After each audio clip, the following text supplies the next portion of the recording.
दोस्तों, हमारे देश में छपास की बीमारी से लगभग हर नेता ग्रस्त है, लगभग हर पार्टी ग्रस्त है।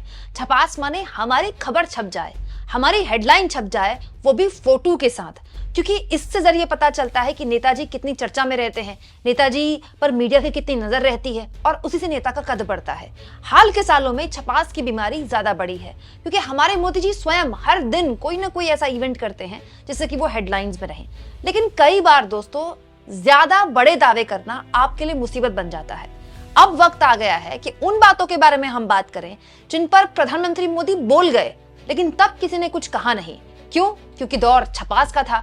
लेकिन अब सोशल मीडिया के तहखाने से वो बातें, वो दावे निकल कर आ रही हैं और मोदी को आईना दिखा रही हैं। दोस्तों, ये दौर था 2015 का। मोदी जी नए नए पीएम बने थे गुजरात से निकलकर, और उस वक्त मोदी पर पूरे देश को बड़ा भरोसा था। पूरा देश ये मान रहा था कि भाई वाकई में कोई विष्णु का अवतार आया है।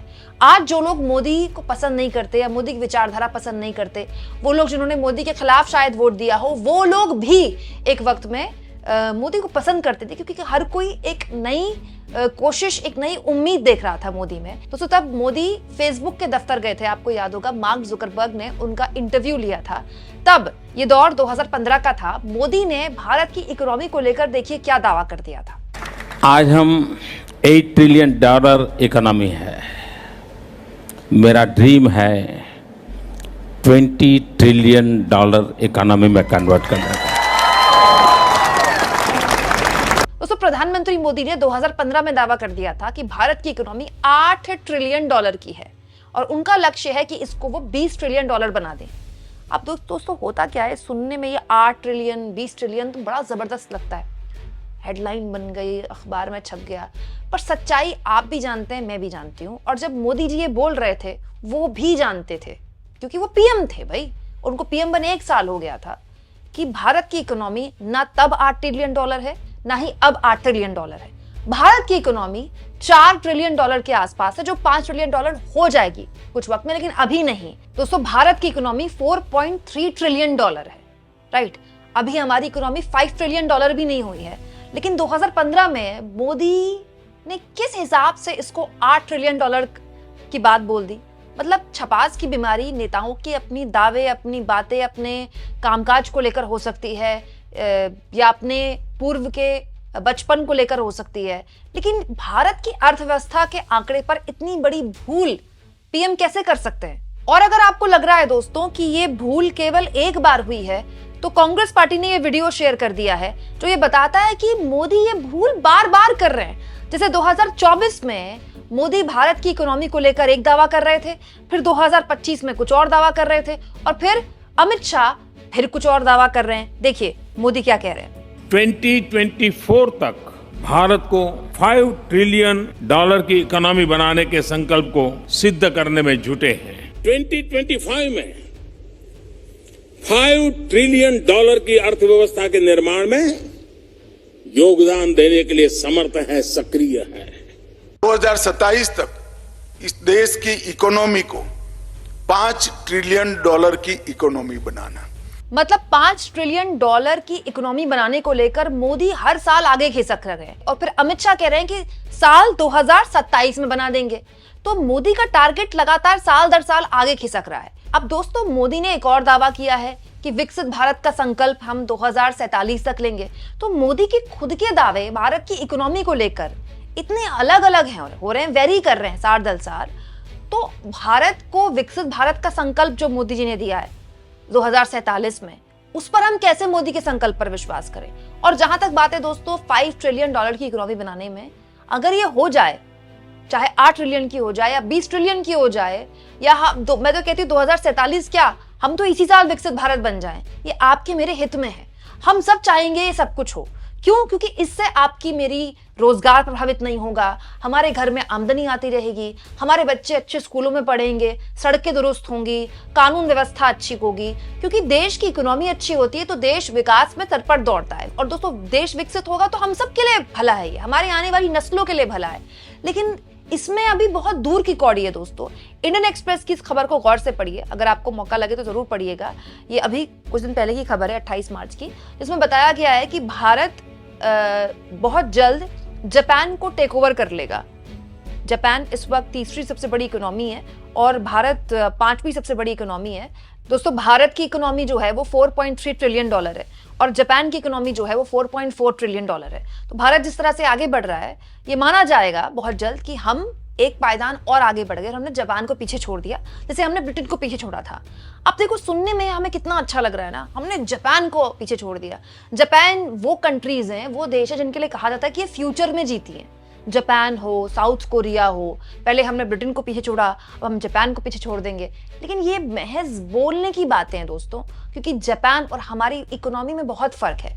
होता क्या है कि जब ऐसा होगा, जो कि निश्चित है होना है, क्योंकि हमारी इकोनॉमी लगातार बड़ी हो रही है, लगातार हम आगे बढ़ रहे हैं, तो हम जब जापान को भी पीछे छोड़ देंगे तो वैसी हेडलाइंस बनेंगी, वैसी छपास होगा जैसा कि ब्रिटेन को पीछे छोड़ने में हुआ था।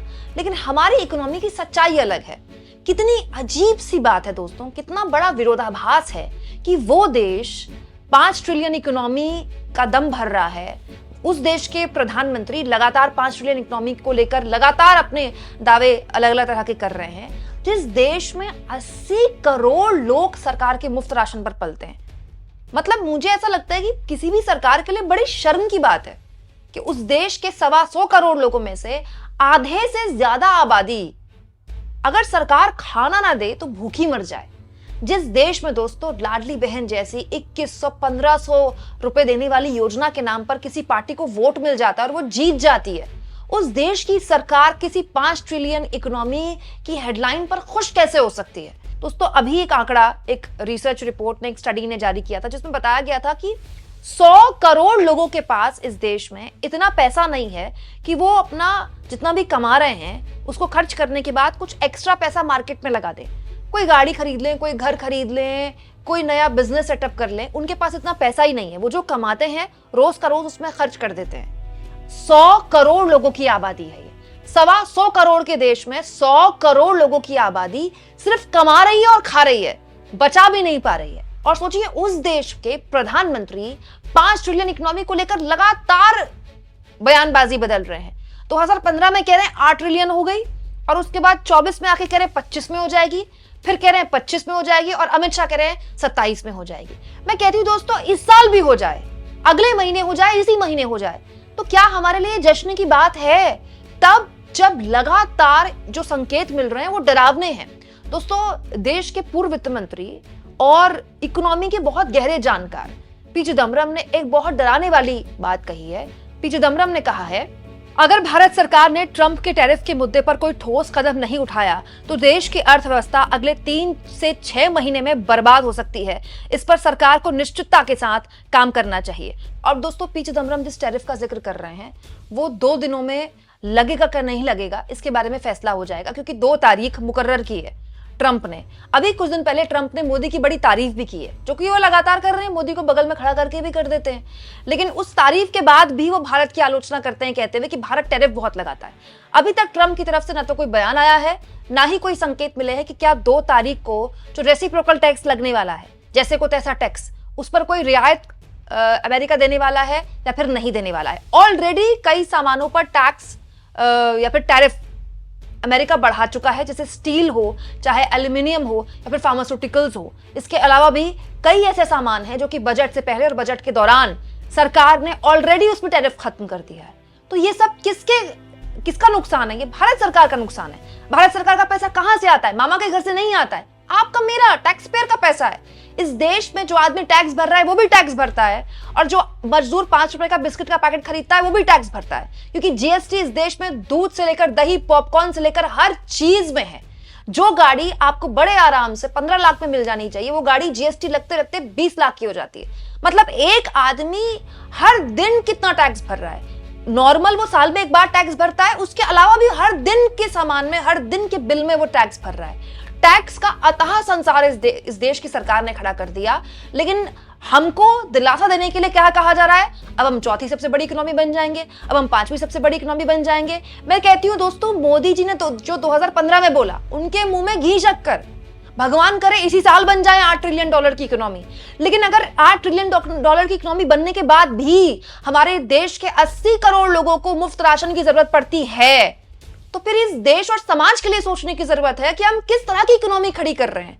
हम एक लाभार्थियों का संसार खड़ा कर रहे हैं जिसमें एक व्यक्ति विशेष को, एक पार्टी विशेष को वोट मिलते जाएंगे, लेकिन उन लाभार्थियों को कोई आर्थिक बेनिफिट लॉन्ग टर्म जिससे कि वो देश में एक ऐसे तबके के तौर पर उभरे जो एक योगदान दे सके, हम नहीं खड़ा कर पा रहे हैं। दोस्तों, इस रिपोर्ट की माने तो अगर 100 करोड़ लोग इस देश में केवल कमा रहे हैं और खा रहे हैं, बचा भी नहीं पा रहे हैं, तो आप ये मानकर चलिए इस देश की इकोनॉमी 20 करोड़ लोग चला रहे हैं।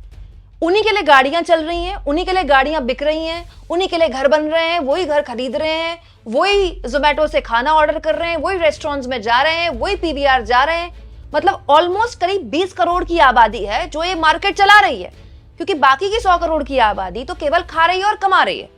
ये स्थिति इस देश की है और हमारे देश के हुक्मरान, हमारे देश के प्रधानमंत्री भारत की जीडीपी को लेकर अजीबोगरीब बयानबाजी कर रहे हैं और आज से नहीं कर रहे हैं, पिछले 8-9 साल से कर रहे हैं। 2015 से कर रहे हैं, फिर 24 में, फिर 25 में, और अब अमित शाह कह रहे हैं 47 में बन जाएगा 5 ट्रिलियन की इकोनॉमी। बड़ा सवाल यह है कि इस देश की सरकार के लिए इंपॉर्टेंट क्या है? छपास के जरिए ये साबित कर देना कि देखिए हमने 5 ट्रिलियन की इकोनॉमी बना दी? वो तो बाय डिफॉल्ट इकोनॉमी का साइज बड़ा हो ही रहा है। मार्केट इतना बड़ा है, कंज्यूमर इतना ज्यादा है इस देश में, वो तो बाय डिफॉल्ट वैसे भी होगा। लेकिन हमारा उद्देश्य क्या है? इस दुनिया में जितने भी देश विकसित बने दोस्तों, चाहे वो चीन हो, चाहे वो सेकेंड वर्ल्ड वॉर के जख्म से बाहर आया जापान हो, उसने अपने आप को विकसित तभी बनाया जब उसने अपने देश की गरीब जनता को खड़ा किया, अपने देश से गरीबी खत्म की। और ये कैसे हो सकता है? ये बड़े स्तर पर रोजगार पैदा करके हो सकता है। और रोजगार के इस मामले में इस सरकार का जो रिकॉर्ड रहा है पिछले 10 सालों में, वो बहुत ही खराब रहा है। अरे प्राइवेट रोजगार तो छोड़ दीजिए, सरकारी नौकरियों में 5 पंचवर्षीय योजना का मामला हो गया है। फॉर्म निकलने में देरी, उसके बाद पेपर की डेट आने में देरी, पेपर हो गया तो पेपर लीक हो जाएगा, पेपर लीक नहीं हुआ तो रिजल्ट पता नहीं कब आएगा, और रिजल्ट आ गया तो पता नहीं भर्ती कब निकलेगी, और भर्ती निकल गई तो पता नहीं नौकरी कब मिलेगी। दोस्तों, आप इस मुद्दे पर क्या सोचते हैं? कमेंट बॉक्स में जरूर लिखें, और जितना हो सके चैनल को शेयर करें, सब्सक्राइब करें, और थैंक्स और ज्वाइन के ऑप्शन से अगर आप चाहें तो कुछ आर्थिक मदद भी चैनल की जरूर करें।